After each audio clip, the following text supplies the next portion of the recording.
tentu kita bahas masa Nabi ya. Nanti kalau ada yang bertanya ketika saya menyampaikan silakan aja ya. Nah, nah, ini satu ungkapan penting nih.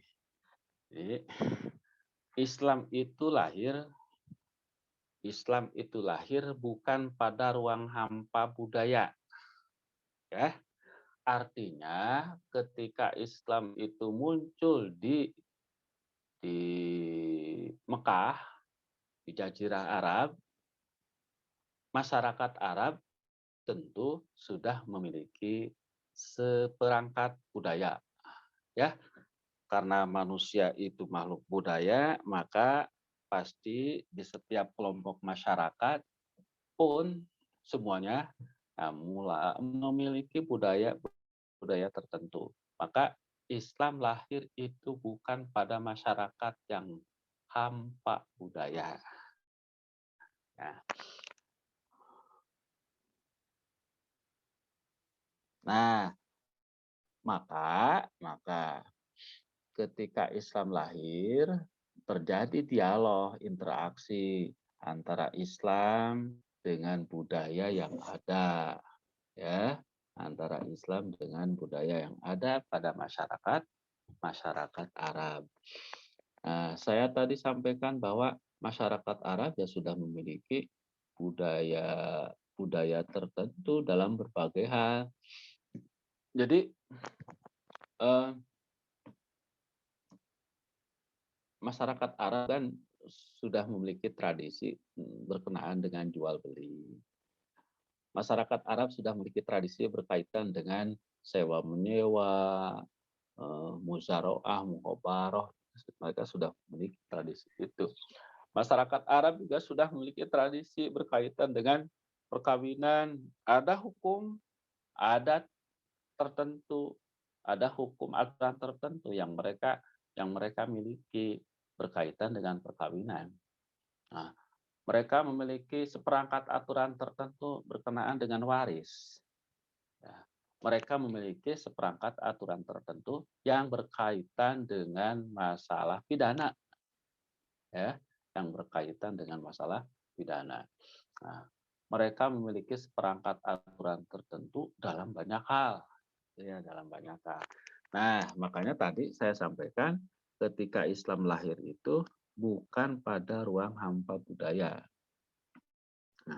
Nah, berkaitan dengan tradisi yang berkembang di masyarakat Arab itu, ada tradisi yang diadopsi, diperkuat, ada tradisi yang dikoreksi, ada tradisi yang dinafikan, dihilangkan. Nah, nikah secara umum pada masyarakat Arab sudah ada. Nah, kemudian ada aturan pernikahan yang dibawa oleh ajaran kita, tapi sebagiannya tentu sudah biasa juga. Kalau wali itu ada di masyarakat Arab pun, jadi kita dalam artian aturan yang ada yang muncul dalam ajaran Islam juga ada tentang wali. Ada pernikahan-pernikahan tertentu yang dibatalkan, yang tidak diakui. Tapi secara umum ya tentang wali, tentang saksi, ya juga ada. Maka aturan tentang pernikahan itu ya bukan hanya dimiliki oleh masyarakat Arab. Di masyarakat-masyarakat lain di luar Jazirah Arab, mungkin di belahan bumi yang lain juga sudah ada. Mereka memiliki aturan tentang perkawinan kok. Ya, sudah memiliki aturan perkawinan.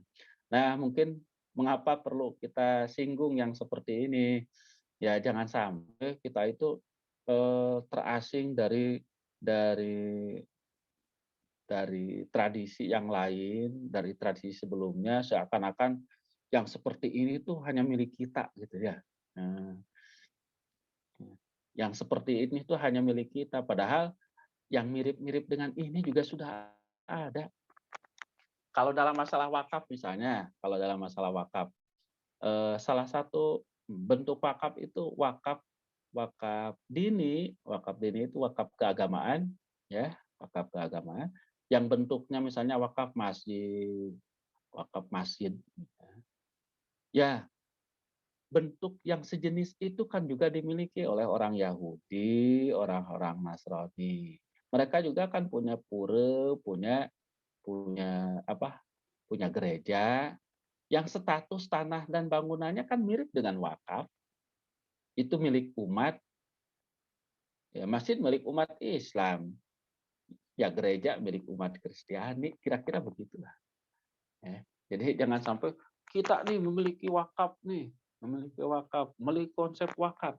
Seakan-akan yang sejenis wakaf itu nggak ada di agama yang lain, di tradisi yang lain. Padahal yang seperti itu nggak ada. Nah, Ka'bah itu tidak dimiliki oleh seorang pun sebelum Islam lahir. Ya, Ka'bah itu ya milik bersama. Nah, kalau yang namanya milik bersama kan hakikat dari wakaf. Wakaf itu milik milik bersama. Begitu ya. Jadi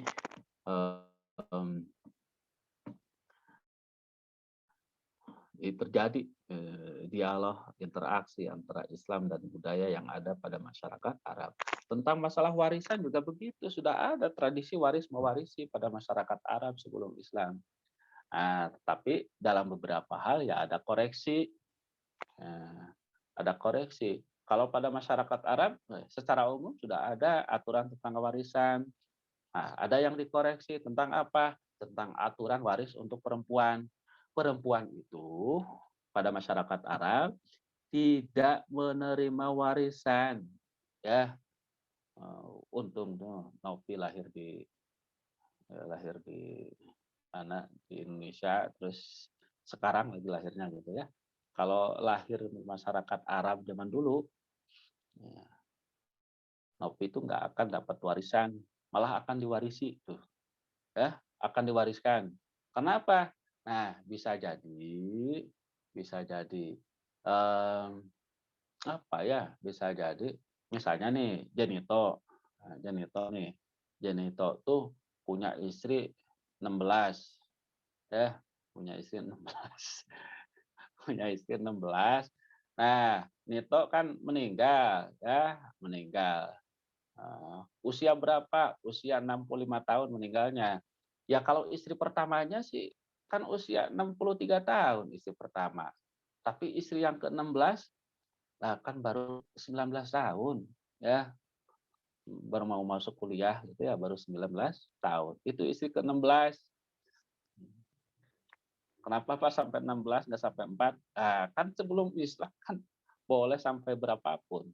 Nah, isi ke-16-nya baru usia 19 tahun. Anak Jenito yang paling tua itu usia 40 tahun. Gitu kan? Nah, maka istri ke-16 itu bisa diwarisi. Ya, bisa diwarisi oleh anak tertuanya. Ya, anak tertua milih milih istri yang paling muda. Kira-kira begitulah ya. Nah, jadi perempuan sebelum sebelum Islam itu bukan hanya tidak menerima warisan, tetapi malah dijadikan objek warisan atau yang diwariskan gitu ya. Nah, itu mungkin yang dikoreksi ya. Itu yang dikoreksi. Kemudian juga dengan tabani pengangkatan anak itu juga dikoreksi. Artinya koreksi itu apa yang terjadi, aturan yang ada dalam ajaran Islam berbeda dengan aturan yang ada pada masyarakat Arab pra-Islam. Demikian juga dengan jumlah perempuan yang bisa dinikahi dalam satu waktu. Pada masyarakat Arab bisa sekian orang, tidak ada batasnya. Nah, kemudian dibatasi hanya 4 orang saja. Nah, begitu ya. Jadi jangan punya anggapan bahwa hukum Islam itu beda sama sekali dengan apa yang terjadi pada masyarakat Arab saat itu. Tentunya dalam beberapa hal banyak yang sama. Dalam hukum Islam dalam nikah itu ada wali. Masyarakat Arab juga biasa seperti itu, gitu ya. Makanya ada aturan, ada mahar juga ada, gitu ya. Tetapi ada koreksian tentang masalah mahar. Kalau dulu mahar itu untuk wali. Nah, pada masa masa Islam, mahar itu untuk si perempuan. Nah, begitu. Eh, jadi em, tidak sepenuhnya baru apa yang dibawa oleh ajaran Islam itu dalam beberapa hal, em, mengadopsi apa yang ada atau mengoreksi apa yang ada atau bisa jadi beda sama sekali. Begitu ya. Nah, kemudian eh, secara umum kan sejarah Nabi itu dibagi dua, ada masa Mekah dan ada masa masa Madinah. Masa Mekah itu dari mulai turunnya wahyu sampai menjelang hijrah dari Mekah ke Madinah. Kemudian masa Madinah sesudah hijrah sampai wafatnya Rasulullah Shallallahu Alaihi Wasallam. Nah, itu secara umum bagi dua. Nah, kemudian ini penting nih untuk dipahami. Sesuai dengan, nah ini harus selalu diingat, definisi hukum Islam itu, definisi hukum menurut ulama usul dan ulama fikih ini harus terus dipegang, ya, dipahami ketika kita mengkaji fenomena hukum Islam. Termasuk ketika kita membahas hukum Islam itu lahir sejak kapan. Nah, baik hukum dalam pengertian ulama usul maupun hukum dalam pengertian ulama fikih itu sudah lahir sejak masa awal Islam. Gitu ya. Sudah lahir sejak masa awal Islam. Wah, Pak, memang ada yang aneh.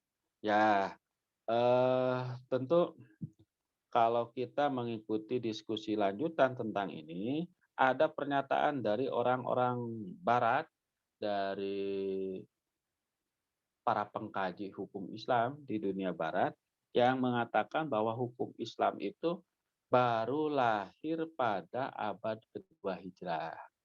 Nah, eh, ungkapan ini di satu sisi memang ada benarnya, tapi di sisi lain tentu kalau kita kurang memahami ya bisa keliru. Ada benarnya dalam artian apa? Dalam artian hukum Islam sebagai cabang ilmu, sebagai sebuah cabang ilmu memang betul baru lahir pada abad kedua Hijrah. Ketika masa awal Islam nggak ada yang namanya fikih, usul fikih, dan juga tidak ada ilmu tafsir, ilmu hadis itu nggak ada. Semuanya nggak ada. Yang ada baru Al-Quran, gitu ya. Dan Al-Quran pun kan belum utuh semuanya, karena kita tahu Al-Quran diturunkan secara berangsur-angsur. Nah, kata orang Barat itu hukum Islam baru lahir pada abad kedua Hijrah. Itu betul hukum Islam sebagai satu cabang ilmu. Karena fikih sebagai satu cabang ilmu dan demikian juga usul fikih baru lahir pada abad kedua Hijrah. Itu lahir sebagai peletak batu pertama, gitu ya. Orang menganggap bahwa sejak masa itulah, sejak masa Imam Asy-Syafi'i fikih dalam artian sebagai satu cabang ilmu itu baru terbentuk. Nah, gitu ya. Tetapi dengan makna yang lain bahwa ya itu kan sebagai satu cabang ilmu baru terbentuk pada abad kedua Hijrah. Tetapi hakikatnya hukum itu sudah ada sejak masa awal keislaman. Mengapa begitu? Nah, coba kita perhatikan ini dua dua ayat, dua kumpulan ayat pertama yang turun itu surat Al-Alaq dan surat Al-Mudatsir. Al-Alaq 1 sampai 5. Kemudian ditambah surat Al-Mudatsir. Surat yang pertama turun kan dipercaya ini. Iqra bismi rabbikal ladzi khalaq. Nah, kata Iqra, bacalah. Iqra berarti bacalah. Kalau kita kaitkan dengan definisi hukum, bahwa hukum itu adalah khitab Allah yang berkaitan dengan perbuatan mukallaf.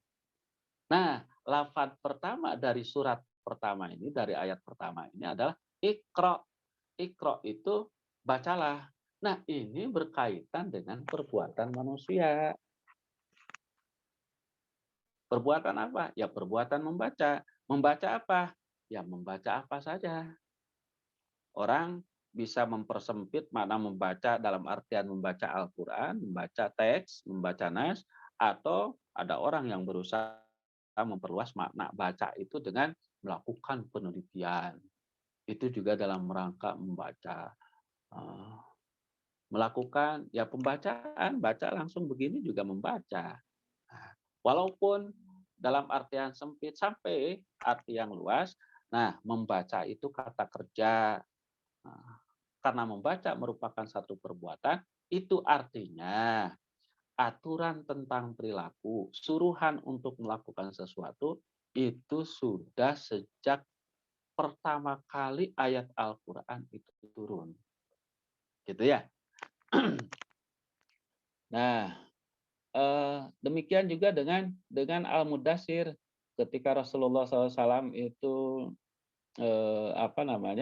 pulang dari Gua Hira, dengan terburu-buru menuju rumahnya, ya, kemudian masuk rumah, ya, merasa kedinginan, lalu berselimut. Nah, maka turun surat Al-Mudassir, ya ayyuhal muddatsir qum fa'angdir. Itu ya. Nah, kalau kita perhatikan, wahai orang yang berselimut, qum, berdirilah. Lah, berdiri itu satu perbuatan. Fa'angdir itu juga perbuatan, suruhan untuk memberikan peringatan. Suruhan untuk memberikan peringatan. Qum fa'angdir, wa rabbaka fakabbir, wa thiyabaka fatahhir, wa rujjaja fahjur.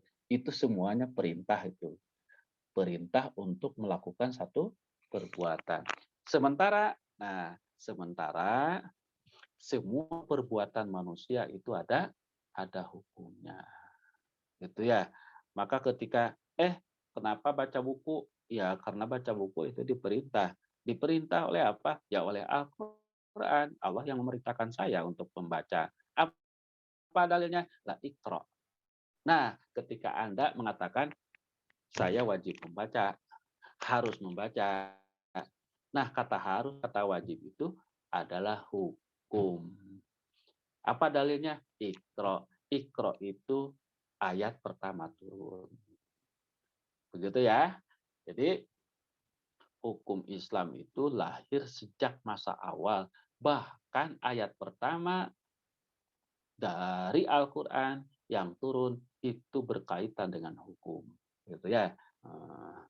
Wah Pak, kalau begitu Al-Quran itu bisa diklaim, bisa dimaknai oleh masing-masing bidang ilmu. Kata orang tafsir,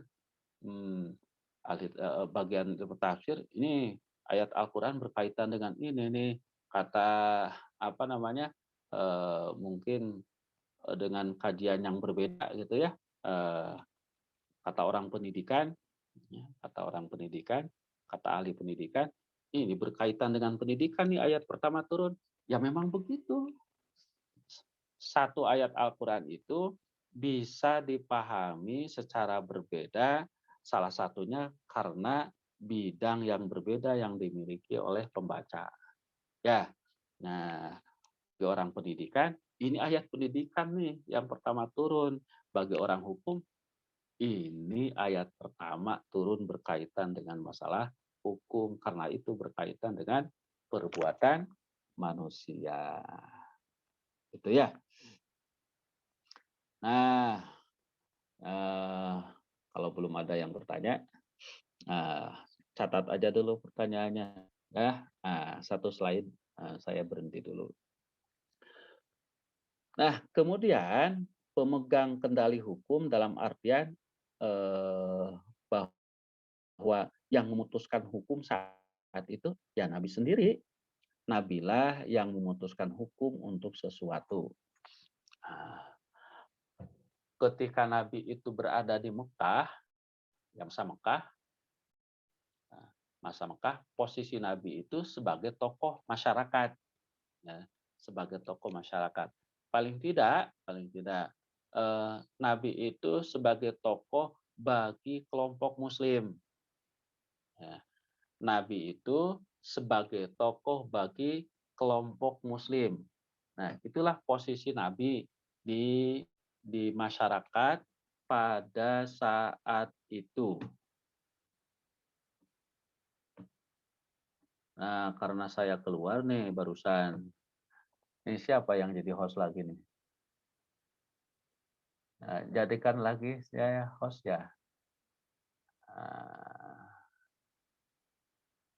Mana saya? Oh, ini.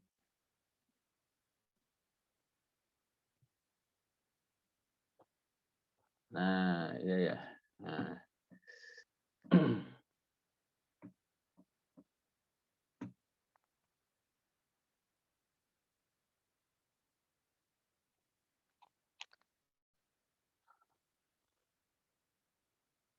Nah, jadi pada masyarakat Mekah saat itu posisi Nabi sebagai tokoh masyarakat.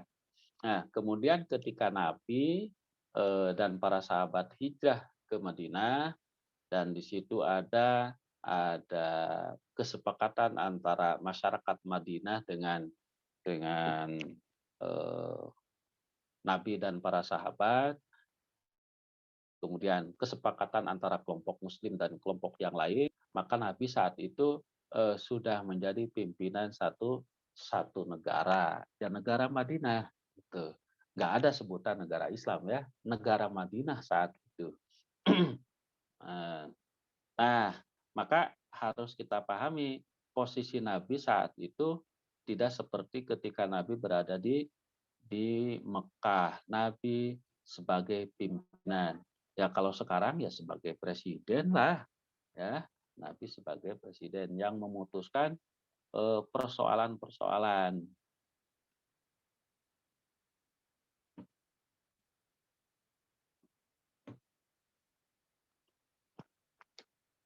Nah, sebagai sumber hukum adalah Al-Quran dan petunjuk dari Nabi sendiri. Kemudian, ijtihad pada masa Rasul. Ijtihad pada masa Rasul,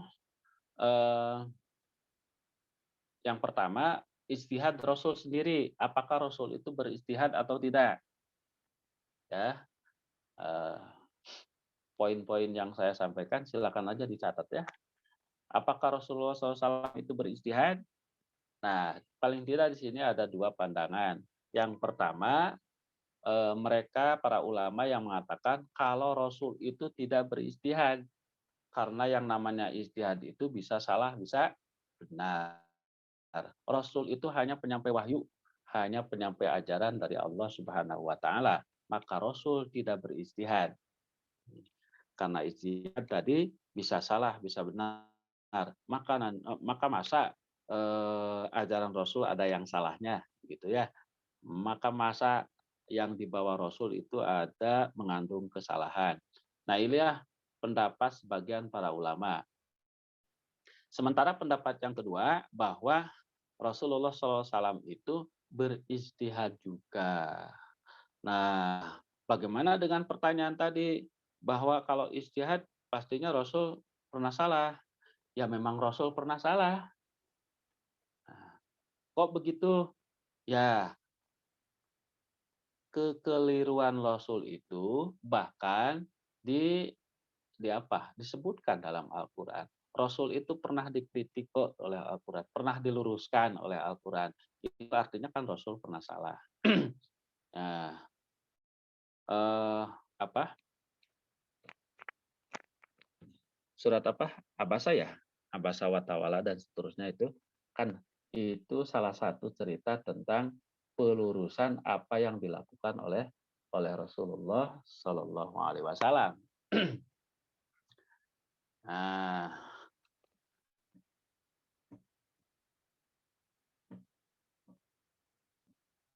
eh, ya kan laptop saya kurang stabil kan ya jaringannya, jadi hilang lagi tuh. Jadi harus dijadikan lagi host. Nah, itu koreksi dari Allah Subhanahu wa taala kepada Rasul. Perbuatan Rasul, perilaku Rasul saat itu diluruskan oleh Al-Qur'an. Nah, eh, pada satu riwayat Rasul kok sering melakukan apa namanya? Ijtihad gitu ya, ijtihad. Dan ijtihadnya itu kadang dikoreksi oleh para sahabat. Seperti ketika Rasul itu ketika menentukan di mana nih markas yang tepat nih eh, untuk perang Badar nih. Nah, maka ada sahabat yang bertanya, "Wahai Rasul, apakah ini berdasarkan wahyu dari Allah atau ini berdasar pertimbangan Rasul sendiri?" Rasul mengatakan, "Ini pertimbangan saya." Nah, kalau ini pertimbangan Rasul, tempat yang tepat untuk dijadikan markasnya bukan di sini, tapi sebelah sana, kata seorang sahabat yang merupakan penduduk asli Madinah seperti itu. Mengapa? Di sana itu dekat mata air, sumber air. Pasukan kita pastinya memerlukan air. Makanya markasnya yang tepat di sana. Gitu. Nah itu juga kan satu koreksi gitu ya dari para sahabat, dari sahabat kepada ijtihadnya Rasul. Nah terus bagaimana yang apa namanya bahwa ijtihad itu akan memunculkan kesalahan, kekeliruan. Nah, eh, karena ini proses penyampaian wahyu, penyampaian ajaran, pendidikan bagi para sahabat dan tentunya bagi umat Islam secara keseluruhan, maka kekeliruan yang Rasul lakukan itu tidaklah tersisa kecuali sudah dikoreksi oleh Allah Subhanahu wa taala. Jadi ketika selesai masa kerasulan, kekeliruan-kekeliruan itu sudah tidak ada. Seperti tadi dalam surat Abasa yang satu bukti yang terekam di dalam Al-Qur'an. Nah, begitu pandangan terkait dengan ijtihad pada masa Rasul. Nah, itu ijtihad Rasul. Bagaimana dengan para sahabat? Para sahabat itu pada masa Rasul ketika menemukan persoalan, maka mereka akan bertanya, akan konsultasi kepada Rasul. Ya, ketika berada masjid, ya langsung ditanya karena kepada Rasul, Rasul kalau begini bagaimana? Nah, kalau sudah ada jawabannya, ya Rasul langsung sampaikan. Kalau tidak ada, nah dalam banyak kasus Rasul itu suka menunggu wahyu. Ya, suka menunggu wahyu. Nah, bagaimana ketika para sahabat berada jauh di tempat Rasul seperti yang terjadi pada dua orang sahabat yang melakukan perjalanan. Ini bagaimana? Ini nggak ada air, gitu ya, nggak ada air. Nah, kemudian mereka tayamum. Nah, setelah mereka tayamum terus sholat, kemudian melanjutkan perjalanan, menemukan air, waktunya masih ada. Yang satu wudhu, lalu sholat, yang satu nggak wudhu lagi dan nggak sholat karena sudah. Gitu ya. Nah, maka kemudian setelah bertemu Rasul, mereka menanyakan hal tersebut kepada Rasul. Nah, itu artinya kan di satu kesempatan ketika Rasul tidak ada di tempat, ketika jauh dengan Rasul, para sahabat melakukan ijtihad sendiri. Dan satu bukti bahwa para sahabat beristihad seperti riwayat tentang pengutusan siapa Muadz bin Jabal ke Yaman. Ya, ketika Rasul bertanya, Bagaimana kamu akan memutuskan persoalan di antara mereka? Maka Mu'adz bin Jabal menjawab dengan kitab Allah. Kalau tidak ditemukan dari kitab Allah, dengan sunnah Rasul, gitu ya. Nah, kalau tidak ditemukan pada keduanya, nah, saya akan beristihad. Nah, itulah yang disampaikan eh, Mu'adz bin Jabal kepada Rasul. Nah, itu juga menunjukkan bahwa ada kesempatan para sahabat untuk beristihad. Begitu, ada yang ingin disampaikan? Silakan.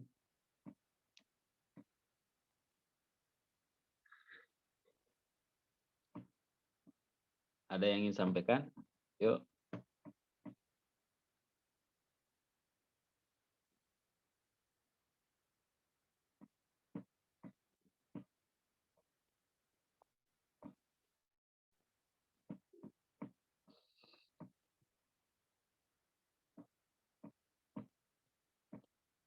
Ada yang mau bertanya?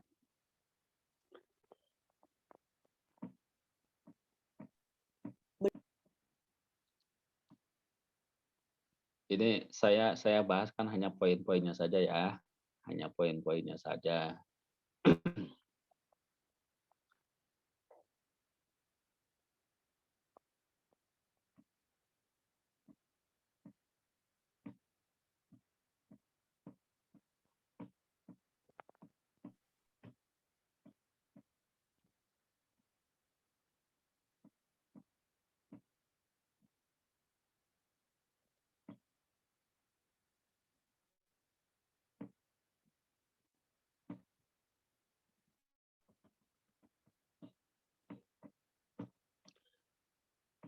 Kalau tidak ada, kita lanjutkan.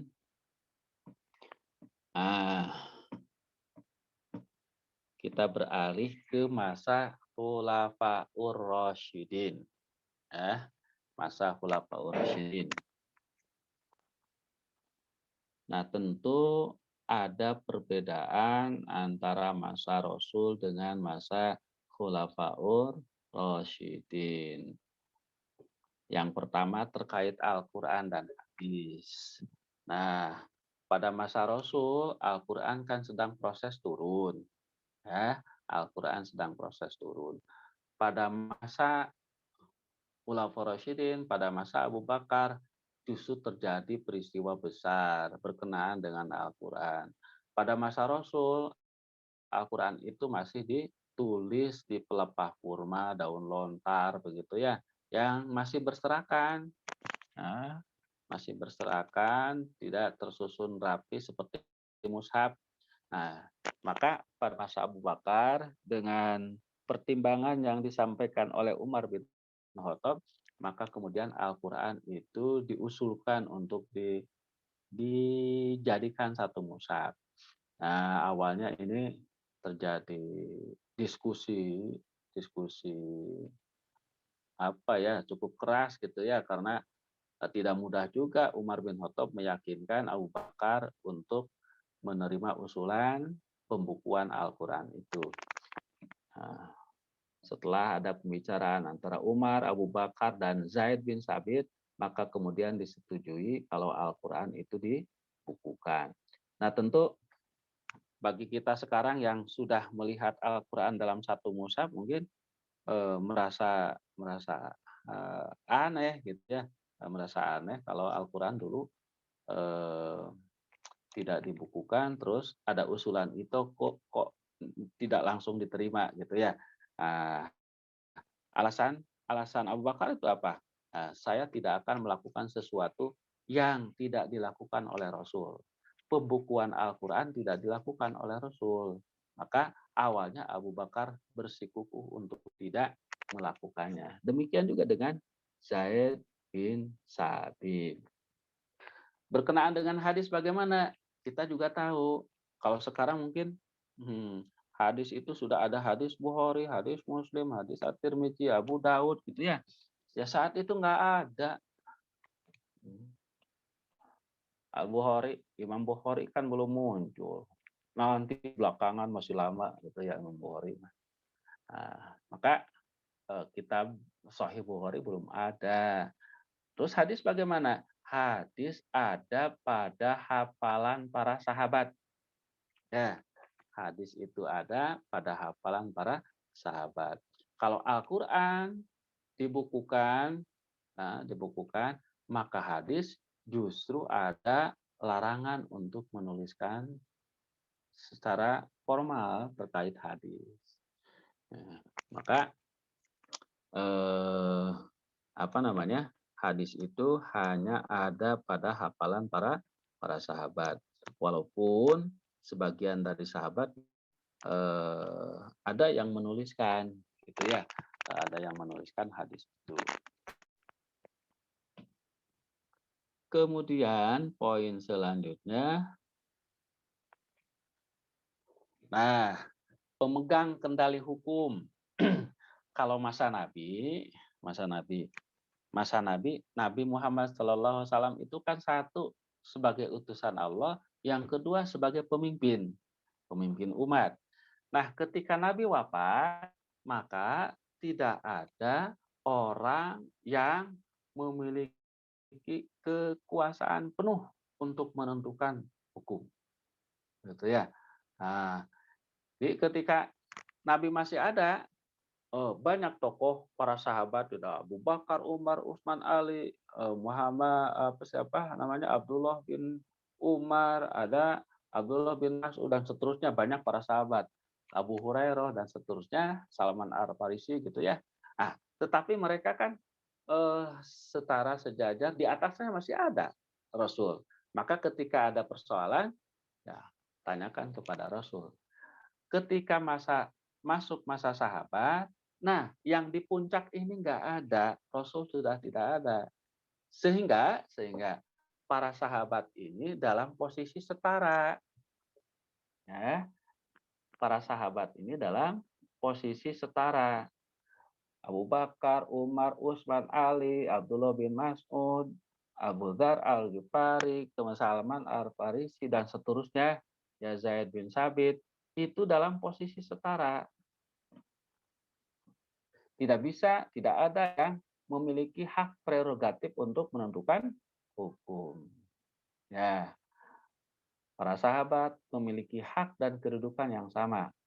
Nah, kecuali dalam masalah tertentu yang berkaitan dengan pemerintahan kenegaraan, maka disitulah peran khalifah, peran pemimpin yang besar.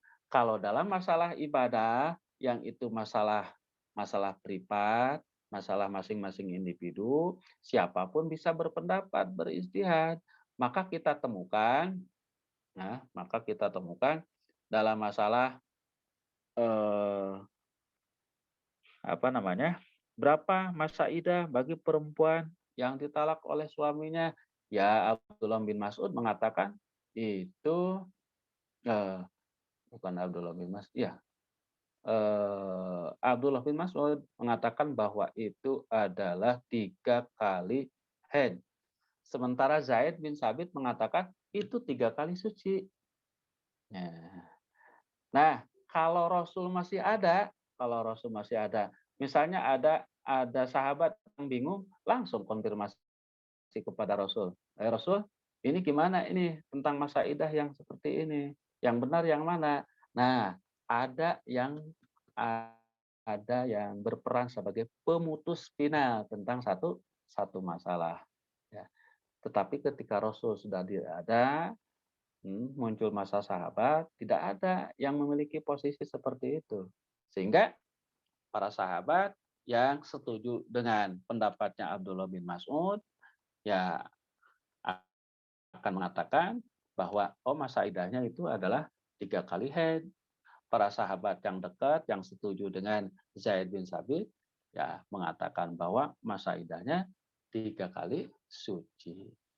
Nah, kecuali tadi masalah yang berkaitan dengan masalah publik, kebijakan pemerintah, kebijakan khalifah, maka diputuskan oleh pimpinan. Nah, kemudian sumber hukum Islam yang pertama tentu Al-Quran.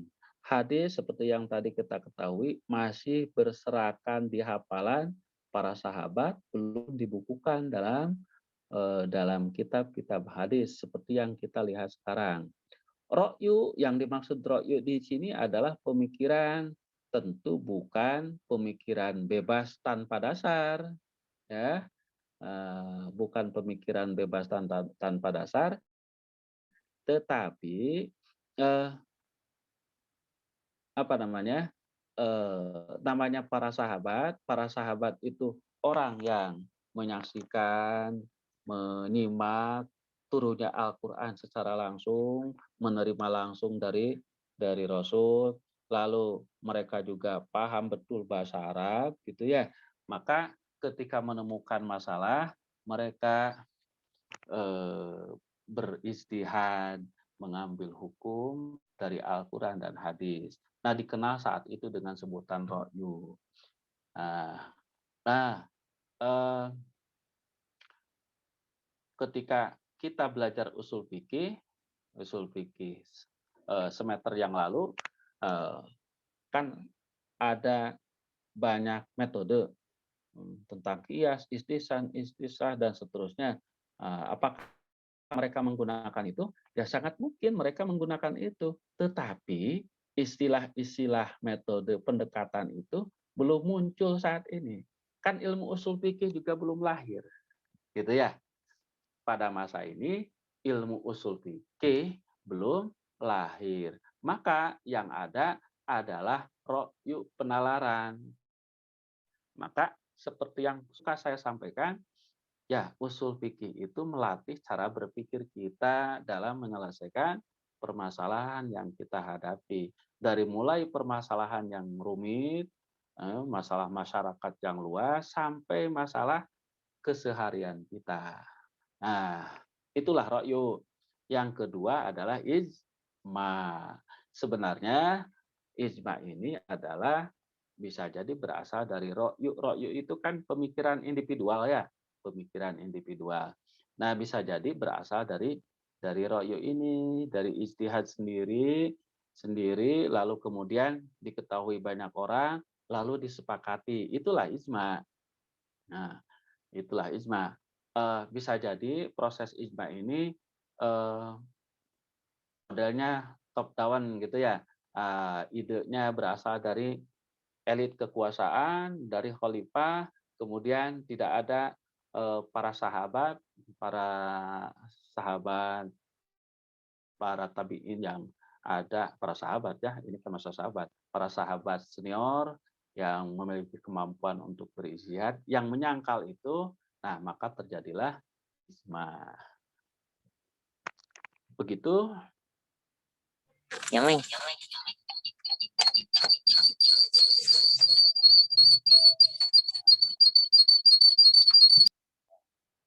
Lelet lagi nih. Ya. Nah, saya kira itu selanjutnya. Bentar ya. Ini jaringannya kurang bagus nih. Nah, muncul lagi.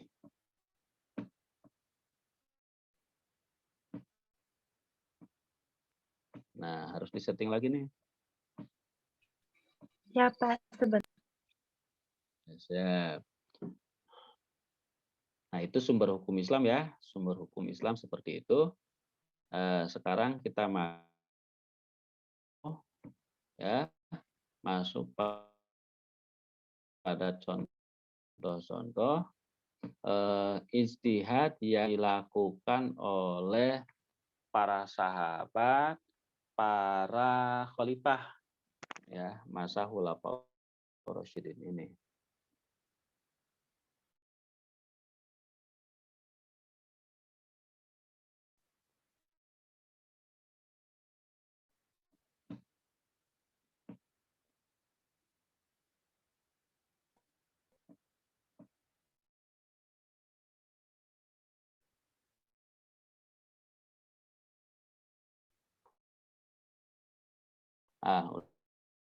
Udah di ini saja ya.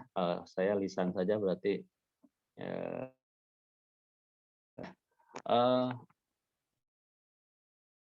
contoh ijtihad nih, contoh ijtihad yang pernah di masa sahabat Abu Bakar, ya, pada masa sahabat Abu Bakar. Nah, bisa ya.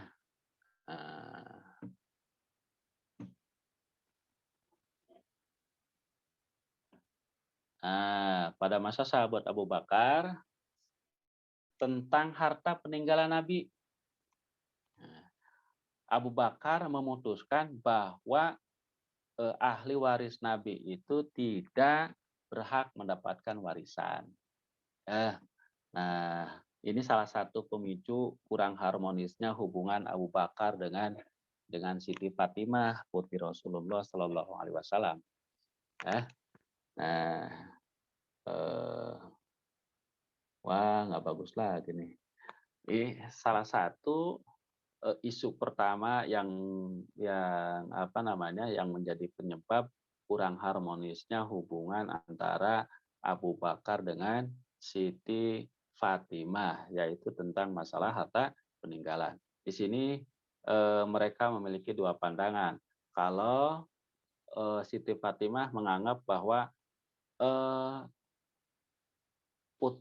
putri Rasul itu sebagaimana putra dan putri yang lain. Mereka berhak untuk mendapatkan harta warisan dari orang tuanya. Tetapi Abu Bakar berpendapat bahwa berdasarkan apa yang pernah disampaikan oleh Nabi, lalu dipahami oleh Abu Bakar bahwa para nabi itu termasuk Nabi Muhammad tidak meninggalkan harta warisan. Maka kemudian Abu Bakar sebagai khalifah tidak memberikan harta warisan dari Nabi untuk putrinya, yaitu Siti Fatimah. Kemudian ya selain ijtihadnya tentang pembukuan Al-Quran tentu ya pada masa Abu Bakar. Nah, maksudnya apa di sini? Maksudnya bahwa ini ijtihad yang muncul pada masa sahabat ya Khulafaur Rasyidin yang berbeda dengan apa yang terjadi pada masa Nabi Muhammad Shallallahu Alaihi Wasallam. Nah, pada masa Abu Bakar itu tentang harta peninggalan Nabi, tentang pembukuan Al-Quran, tentang nenek dalam masalah waris. Di situ diputuskan berbeda dengan apa yang diputuskan oleh Nabi Muhammad Shallallahu Alaihi Wasallam. Kemudian pada masa Umar tentang sholat tarawih. Nah, tentang sholat tarawih, jadi riwayatnya kan pada masa Umar itu banyak para sahabat yang sholat tarawih, yang sholat di malam hari, ya, sholat di malam hari pada bulan Ramadan. Jadi Umar menganggap, gimana nih kalau kita ya, secara berjamaah dan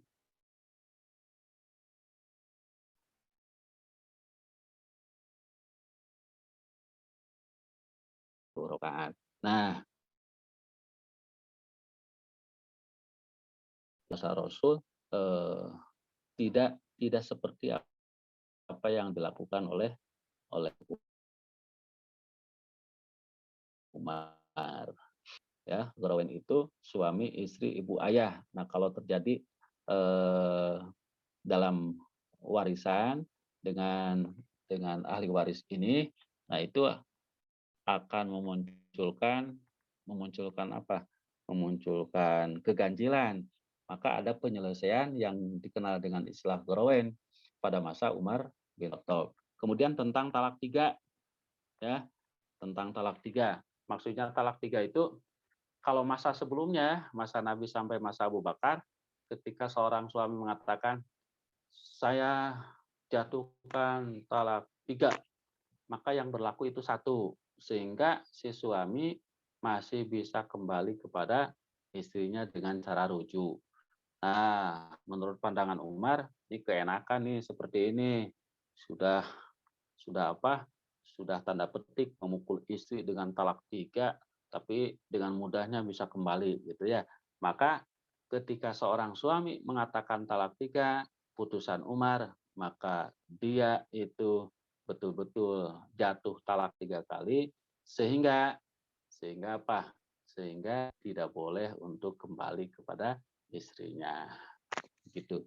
Ini keputusan Umar ini berbeda dengan putusan Nabi dan pada masa Nabi dan masa Abu Bakar. Nah, kemudian masa Utsman bin Affan, istri dicerai suami lagi sakit, maka ia dapat warisan. Nah, aslinya kan ketika si istri itu dicerai, ya, si itu dicerai, maka si istri itu nggak dapat warisan. Tapi kemudian pada masa Utsman bin Affan diputuskan, ini kali dijadikan siasat gitu ya, strategi supaya istri nggak dapat warisan, udah ceraikan aja dulu gitu. Nah, nah, begitu ya. Nah, pada masa Utsman tetap diberi warisan. Nah, ini tentu berbeda dengan pada masa sebelumnya. Kemudian pada masa Ali bin Abi Thalib tentang hukum cambuk. Nah, hukum cambuk ini pada masa-masa sebelumnya hanya 40 kali ketika seseorang meminum minuman keras, kan hanya 40 kali. Pada masa Ali bin Abi Thalib dijatuhi hukuman sebanyak 80 kali, 80 kali pukulan. Nah, kalau kita kaitkan dengan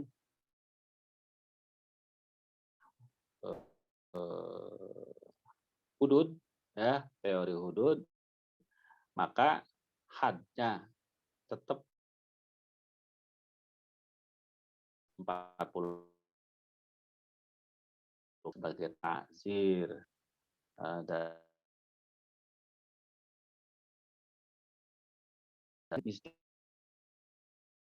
ijtihad ini menunjukkan bahwa dalam mengalami perubahan karena memang ada pertimbangan tertentu, ada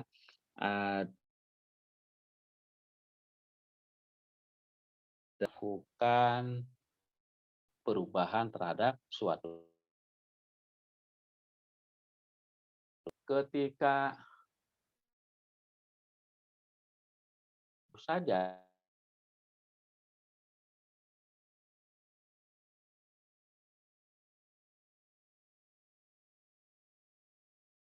dari masa Nabi ke Abu Bakar, akhir masa Ali bin Abi Thalib itu kan hanya 30 tahun jaraknya, terjadi perubahan-perubahan terhadap hukum Islam, ya, terhadap fikih, maka apalagi ketika jarak waktu itu sudah 40 tahun. Sudah 40 tahun. Maka wajar ketika muncul perubahan-perubahan hukum atas fikih itu. Gitu ya. Nah, jadi ini semakin apa? Menambah informasi, memperkuat apa yang sudah kita pahami dalam masalah fikih itu, kemungkinan berubahnya itu ada. Jangankan sudah 14 abad yang lewat, baru hitungan tahunan saja sudah muncul ragam ijtihad yang berbeda dengan masa sebelumnya. Masalah pembukuan Al-Quran gitu ya, kan saat pada masa Nabi belum dilakukan, tetapi ada tuntutan untuk melakukannya pada masa setelahnya. Begitu saya, maka tidak heran kalau sudah 14 abad lewat, muncul tuntutan untuk penulisan pencatatan nikah, ya, pencatatan akad nikah. Karena apa? Ya ada tuntutan yang berbeda. Sekarang itu mesti dicatat, kalau tidak dicatat begini gitu ya. Nah, saya kira itu. Ada pertanyaan, silakan.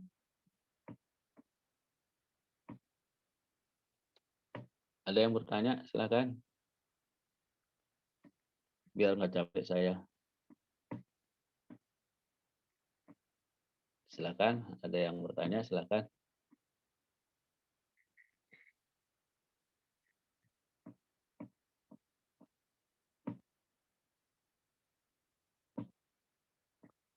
Ada? Bapak mau nanya. Satria ada. Satria dulu aja. Satria. Ya udah tuh. Satria dulu, Weh. Bapak masih bingung tentang hukumnya gitu. Kan setiap zaman ada pembaharuan hukum kan, seperti kayak zamannya Umar bin Khattab, kan talak 3 itu jatuhnya langsung memang talak 3 kan, langsung enggak talak 1. Jadi kalau hukum yang berlaku sekarang tuh bagaimana gitu? Apakah kalau misalkan ada yang mentalak seorang suami yang mentalak langsung ke talak 3, apa itu teh hukumnya? Ke talak 1 atau ke talak 3 yang diberlakukan Umar? Gitu, Nah, tentu apa yang terjadi pada masa dulu kan sudah berbeda lagi kalau kita kaitkan dengan masa sekarang. Apa bedanya? Kalau zaman dulu, nih, misalnya nih, Sheila lagi lagi apa namanya, nggak seneng sama istrinya, bisa langsung tuh saya talak kamu, gitu ya. Udah sana pulang ke Cianjur, gitu ya, misalnya. Dengan maksud menceraikannya, ya udah itu cerai, ya. Makanya dulu harus hati-hati kalau mengucapkan tentang kata-kata itu. Kalau diniati cerai, ya udah cerai itu dulu, ya. Lagi apa? Bertengkar gitu ya, bertengkar di keluarga. Tapi udah sana pulang, gitu ya. Kan sakit hati itu istri dibilangin gitu. Nah itu akan terjadi talak kalau pada masa itu. Sekarang bagaimana? Kalau untuk sekarang nggak bisa. Masa sekarang nggak bisa. Nih contohnya Winda nih yang sudah jadi istri, ya. Nggak bisa. Siapa suaminya tuh? Denny ya. Ini tuh Denny. Nggak bisa sekarang. Denny lagi bertengkar sama Winda. Winda, udah sana pulang, besok aja jadi. Gitu. Itu nggak bisa jatuh talak walaupun ada niat untuk mentalak, ya. Misalnya sekarang kan tinggal di Kebonbui nih, udah sana pulang. Nah, kalau niat talak pun, kalau kata-kata silakan pulang itu kan bisa dua makna ya, bisa silakan pulang memang ya pulang aja nanti saya jemput lagi, bisa begitu, atau kata-kata pulang di situ itu eh, apa namanya, kata-kata pulang di situ, mmm, bisa berarti cerai, gitu ya, bisa berarti cerai. Nah, maka, bisa ada 2 kemungkinan, bisa cerai atau tidak, kata-kata pulang itu. Nah, kalau untuk saat ini ya, kalau untuk saat ini tidak bisa serta-merta, pisah, cerai, kata-kata suami seperti itu. Karena apa? Untuk saat ini tidak ada perceraian kecuali di depan sidang pengadilan. Gitu ya. Gitu ya, siapa Bro? Desya, untuk saat ini tidak ada perceraian kecuali di depan sidang pengadilan. Jadi kalau suami sampai berbusa-busa menceraikan istrinya, tapi menceraikannya di dapur, ya, di dapur, itu nggak diakui. Kalau hari ini, mau sampai saya talak 17, misalnya itu bukan talak 3 lagi, talak 17, itu nggak bisa dan nggak jatuh talaknya. Talak itu baru jatuh ketika diucapkan di depan sidang pengadilan. Nah, oleh karena itu, karena di depan sidang pengadilan, tentu nanti di depan sidang pengadilan itu akan diarahkan dan tidak cukup dengan ada pernyataan di situ yang ditandatangani. Nah, kalau sekarang sudah seperti itu, gitu ya, Desya. Nah, ini juga sudah berubah loh. Ini juga sudah berubah.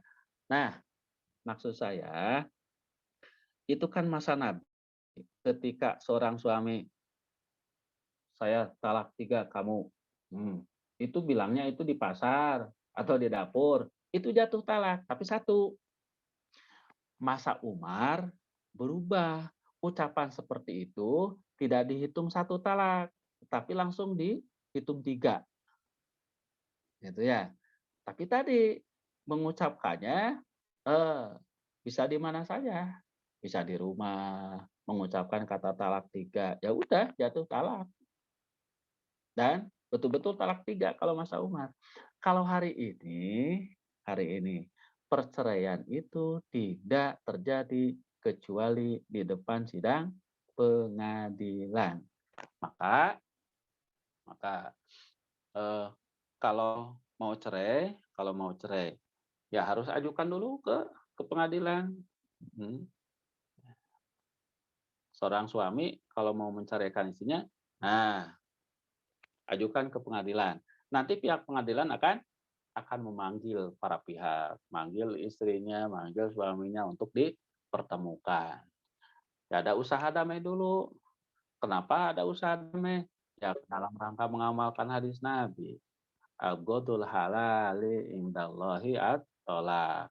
Nah, dalam rangka mengamalkan hadis Nabi itu, dipanggil dulu para pihak, suami istri dipanggil, diadakan upaya perdamaian. Sidang pertama, sidang kedua, siapa tahu itu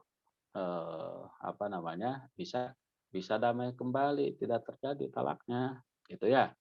Nah, kalau kekeh juga mau cerai, kekeh juga upaya damai sudah dilakukan, maka kemudian hakim nanti akan mempersilahkan suami untuk mengucapkan kata talak. Begitu ya, Destia? Ya Pak, berarti disesuaikan dengan perkembangan zaman ya Pak? Iya, Paham, ternyata Pak. ada perubahan ya terkait itu. Karena apa? Ya karena ada pertimbangan-pertimbangan tertentu sehingga hukum tentang itu berubah. Itu ya. Nah, itulah fikih. Itulah hukum dalam pengertian fikih bisa berubah antara satu pada waktu yang lain. Dalam masalah perkawinan banyak hal itu yang berubah ya.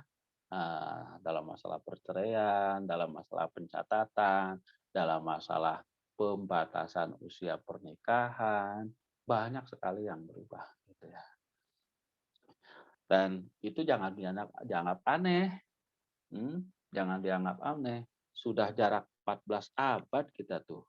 Nah, yang jaraknya baru 1 tahun, 3 tahun, 30 tahun, sudah ada perubahan tentang itu. Ya buktinya tadi, beberapa hal yang terjadi pada masa Umar, Utsman, Abu Bakar, dan Ali bin Abi Thalib. Begitu ya. Silakan yang lain. Bapak, Ya. masih mau nyambung ke yang Destia. Berarti kalau seperti itu, seorang misalkan laki-laki itu kan sudah mengucapkan talak tapi tidak bukan ke hukum. Nah, apakah berubah badan tetapi tidak ada kata rujuk dari suaminya gitu, meskipun udah ada niat pingin ngeceraiin gitu? Ya, dengan hubungan badan itu mananya rujuknya itu. Ya enggak? Karena menurut sebagian ulama tidak perlu dengan kata-kata. Ya, tidak perlu dengan kata. Ya, ternyata setelah mengatakan, ini cerita saya zaman dulu ya, cerita saya zaman dulu. Ketika sudah mengatakan kata-kata cerai, ya, kata-kata cerai itu disampaikan pas pagi-pagi itu, pas sarapan. Udah saya cerai. Ternyata pas malam-malam, kok dingin ya malam-malam gitu ya. Nah,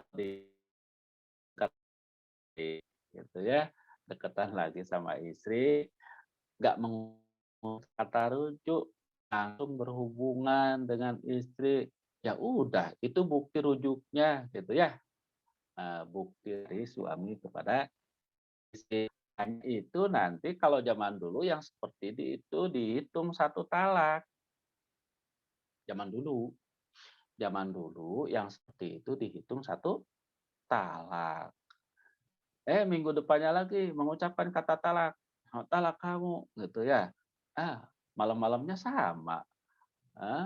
Hubungan lagi, gitu ya. Maka itu rujuk yang kedua. Kalau zaman dulu begitu. Itu talak yang kedua tuh. Maka ketika mengucapkan talak yang ketiga, itu dihitung 3 kali talak, nggak rujuk, ya, nggak boleh rujuk. Kenapa? Sudah 3 kali talak. Itu talak bain namanya. Nah, kalau sudah 3 kali talak, maka tidak boleh rujuk kecuali apa?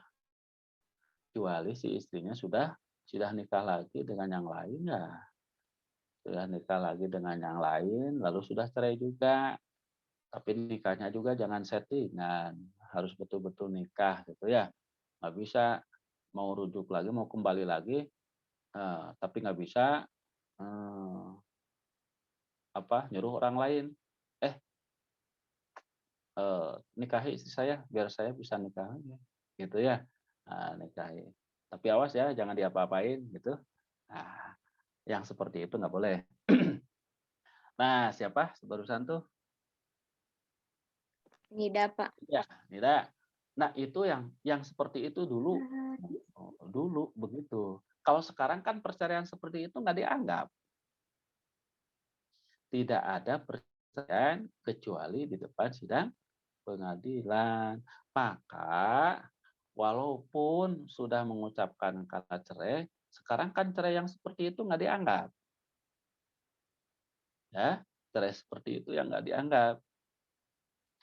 Karena nggak dianggap cerai, ya statusnya masih suami istri. Statusnya masih suami istri. Tetapi kalaupun itu masih status suami istri, ya para suami laki-laki ya hati-hatilah kalau bicara itu. Karena walau bagaimanapun istri akan sakit ketika dibilangin lecehkan kamu gitu ya. Istri itu sakit hati. Maka harus hati-hati walaupun itu tidak terjadi cerai. Ya, aman. Harus hati-hati. Gitu ya, Nida. Kan Iya, kalau Pak. sekarang tidak terjadi perceraian kecuali di depan sidang pengadilan. Makanya tadi ketika menceraikan istri di dapur gitu ya, di rumah, itu nggak dianggap. Mereka masih dianggap suami istri. Begitu saya kira. Masih ada yang lain?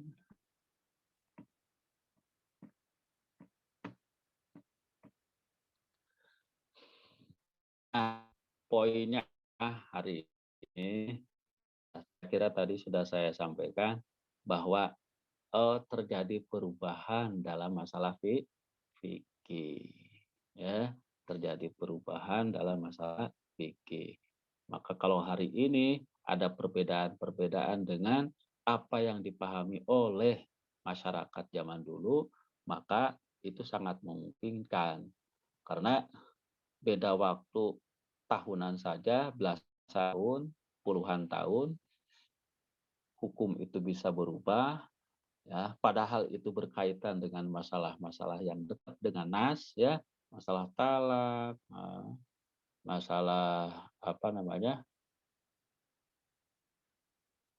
masalah talak, masalah waris, apalagi sekarang sudah lama waktunya berjalan gitu ya, apalagi dalam masalah yang lain. Pada masa itu belum ada tuh aturan lalu lintas, ya memang nggak ada waktu itu, gitu ya. Memang nggak ada, karena memang lalu lintasnya juga belum ada, ya. Apalagi untuk aturan-aturan yang seperti itu. Maka kalau kemudian ada aturan tentang lalu lintas, ada aturan tentang tentang apa namanya, tentang membuang sampah, ada aturan tentang perpajakan, itu kan sesuatu yang pada masa dulu nggak ada. Nah, dalam masalah yang sudah ada saja, nas bisa apa? Bisa ada perubahan, apalagi dalam masalah yang tidak dibahas langsung. Nah, itu saya kira poinnya ya. Ada yang disampaikan? Satria, Kalau tidak ada, Satria jadi deh. oh iya, yuk, gimana? Ini sebenarnya pertanyaan titipan dari teman Satria tadi ikut kuliah sebentar. Dia tuh katanya jadi nggak resah sih, maksudnya jadi bingung gitu. Sebetulnya pertanyaan dia tuh banyak banget, cuman Satria simpulin tuh pertanyaan besar dia tuh satu.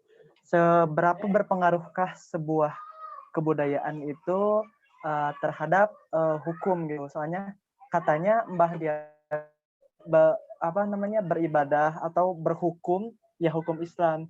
Cuman Mbah dia pun percaya dengan hal yang lain seperti katanya percaya kepada kekuatan pusaka keris. Beliau tuh masih sering ya gitulah, maksudnya kecampur sama kebudayaan Nusantara. Nah, jadi dia tuh bingung sebetulnya seberapa berpengaruh sih kebudayaan terhadap hukum itu gitu, atau zaman terhadap hukum itu gitu. Intinya kayak gitu Pak pertanyaannya. Ya harus dipahami dulu makna budaya itu kan beragam. Saya bisa budaya tadi dalam pengertian yang luas ya. Dalam pengertian yang luas, budaya itu dalam pengertian yang luas sesuatu yang manusia, apapun budaya, hasil pikiran, hasil olah rasa, ya itu kan budaya. Nah, kalau yang Anda sebutkan itu kan apa namanya? Ya bagian kecil saja dari budaya, hanya berupa tradisi yang ada di masyarakat. Nah, jadi apa namanya harus dipahami. Nah, budaya itu apa sih? Ya, kalau saya mengatakan Islam lahir pada masyarakat yang tidak hampa budaya, ya karena manusia itu makhluk berbudaya kok. Mereka itu sudah ada aturan tentang nikah, tentang waris, tentang jual beli, dan seterusnya. Ya mereka sudah memiliki aturan tentang itu. Jadi kita aturan dalam Al-Quran, hadis yang kita miliki itu tidak sepenuhnya baru sama sekali. Ya enggak lah. Ya enggak.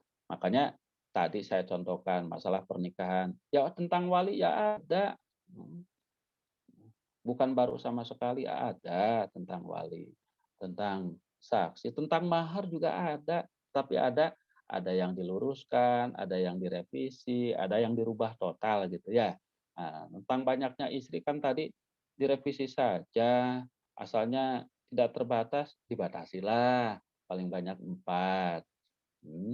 Nah, begitu. Nah, kalau Anda kaitkan dengan masalah apa barusan, masalah keris segala macam itu. Ya kalau kerisnya jualan di pasar ya, artinya keris yang dijualan di toko itu dengan keris yang peninggalan siapa itu ya, kan beda. Beda nggak, Satria? Beda nggak?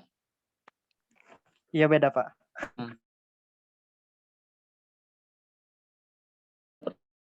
Kalau di kerisnya milik siapa sih ya keris? Keris. Misalnya kalau ada senjata lah, senjata kujang. Tahu senjata kujang? Tahu ya? Nah, tahu. Kalau misalnya betul itu ada senjata miliknya siapa? Miliknya Prabu Siliwangi dulu. Ya, kan beda. Ya, beda. Anda percaya nggak kalau ada sesuatu di senjata kujang itu? Percaya nggak?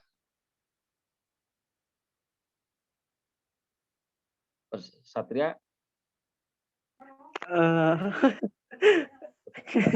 Satria sama kayak Bapak. Aku aja bingung kalau ditanya. Tanya, punya punya pemikiran tertentu tentang keris. Percaya nggak kalau ada sesuatu itu? Gimana? Nggak usah saya Anda mau percaya mau enggak itu enggak masalah. Ayo percaya nggak? Iya. Ya gitulah Pak.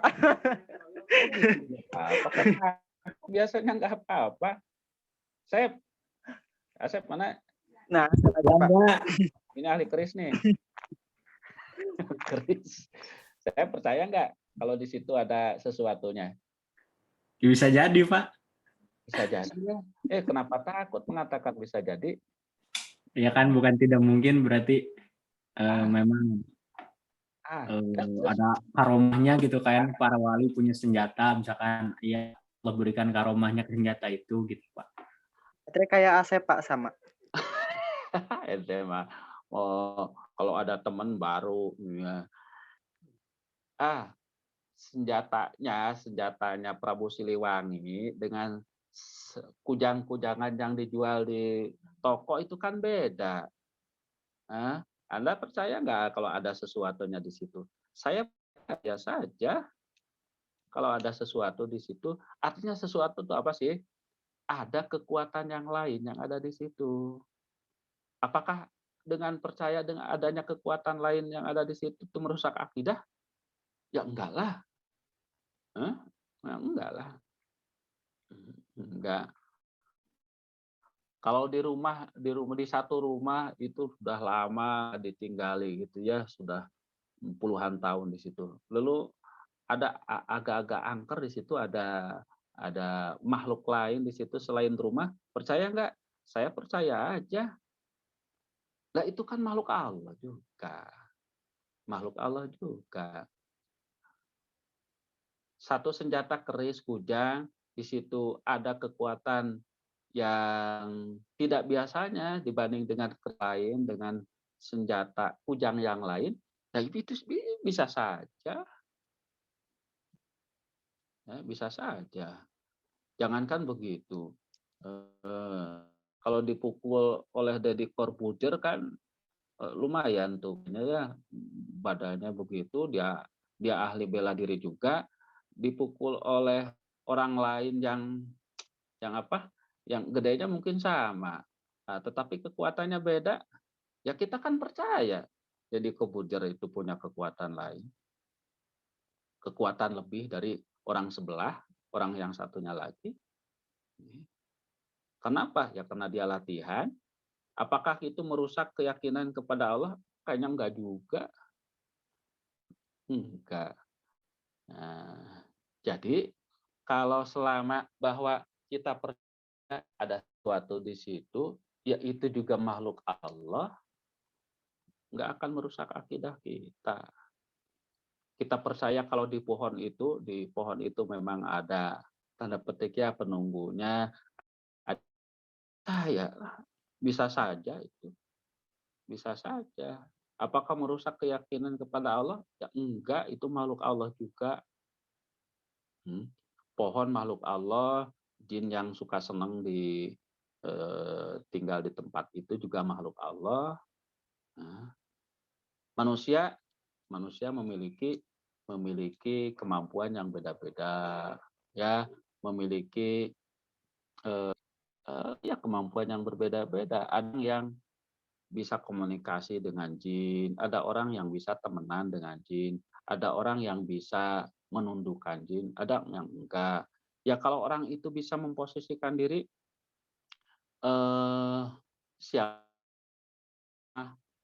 enggak ada masalah. Kalau ada orang yang bisa memposisikan diri, ini mahasiswa saya nih, Asep, Soleh gitu ya, Satria, gitu, Nopi, ini mahasiswa saya. Sama persis ketika hubungan jin. Oh, jin ini juga ya jin, sama-sama makhluk Allah, sama-sama makhluk yang Allah ciptakan. Bagi orang yang seperti itu kan nggak ada pengaruhnya, nggak ada bedanya baginya. Banyak ya orang yang seperti itu. Betul nggak? Nah, orang tertentu yang kan bisa komunikasi, suruh tinggal di kosan pas sendirian aja langsung ngebel temen, temenin lah, ini saya di kos sendirian. Takut. Ya orang itu macam-macam, makanya kenapa para ulama itu memberikan nasihat, jangan deket-deket, jangan komunikasi dengan jin, itu kan bagi orang kebanyakan. Karena apa? Rata-rata orang itu takut, rata-rata orang itu suka ada perasaan pikiran yang berbeda ketika komunikasi dengan jin. Makanya fatwa pada umumnya janganlah, ngapain juga itu komunikasi itu, komunikasi dengan sesama manusia aja belum benar, gitu kan. Tapi untuk orang tertentu itu kan nggak masalah. Lah Nabi Sulaiman aja bisa komunikasi, itulah yang saya maksud bagi orang tertentu. Nabi Sulaiman bisa melakukannya. Masa Nabi Sulaiman mau dikafirkan, mau disalahkan? Kan enggak. Makanya itu masalah ini loh. Masalah apa? Masalah ini loh. Cara pandang, cara pikir. Percaya saja kalau memang ada kekuatan lain pada keris tertentu, pada senjata tertentu. Ya karena kenapa? Ya karena Allah menciptakan, memposisikan kekuatan tertentu pada benda itu. Kalau betul ada jinnya, ya ada jin di situ, yang itu juga ciptaan Allah. Bagi Anda, bagi orang kebanyakan, nggak usahlah ngapain repot-repot komunikasi dengan jin. Ya, betul nggak? Nah, paham nggak yang saya sampaikan, Satria? Yang lain paham nggak? Kalau ada pertanyaan, silakan. Paham ya, Satria? Satria. Paham, Pak. Insya Allah cukup. Jadi satu perbuatan, satu pengetahuan itu memang ada yang khusus untuk orang-orang tertentu, ada yang untuk orang kebanyakan. Ya, fatwa MUI itu, kalau saya boleh mengatakan, untuk beberapa kasus itu kan untuk orang kebanyakan tuh. Ya, fatwa MUI. Untuk beberapa hal, ya bagi orang tertentu, ya karena sudah paham, nggak begitu menghiraukan juga. Begitu ya. Nah, mudah-mudahan dipahami, waktunya sudah lebih 12 lainnya.